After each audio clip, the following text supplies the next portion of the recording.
एकीकडे जरांगे समर्थकांची मुंबईत पोलिसांकडून अडवणूक करण्यात आली। जरांगे समर्थकांच्या काही गाड्या ज्या आहेत त्या पोलिसांनी अडवल्या होत्या। मानखुर्द जवळ पोलिसांनी बंदोबस्त लावून गाड्या अडवल्यामुळे ईस्टर्न फ्रीवेवर मोठी वाहतूक कोंडी निर्माण झाली आहे। मानखुर्द या ठिकाणी पोलिसांनी बंदोबस्त लावून गाड्या अडवल्या।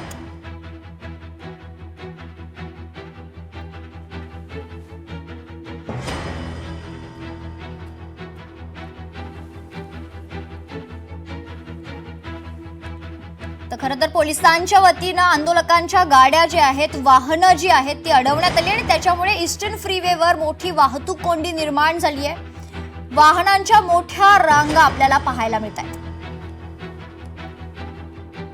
गाडी आलेली आहे। मराठा समाज पूर्णपणे इथं गोठवलेला आहे, कारण इथं गोठवलेल्यानंतर आता मराठा समाजानं करायचं काय, जायचं काय, यांनी मुख्यमंत्री साहेबांनी आम्हाला कोणतंही स्पष्टपणे न्यूजद्वारे किंवा सोशल मीडियाद्वारे आम्हाला सांगितलं तर प्रत्येक भावना आमच्या समजल्या जातील ना।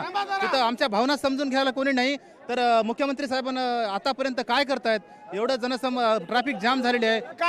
काल सकाळी आम्ही पहाटे निघालो तेव्हापासून आमच्या पोटाने अन्न नाही आणि शेतकऱ्याची एक बैलगाडी सोडू शकत नाही रे पोलीसवाले।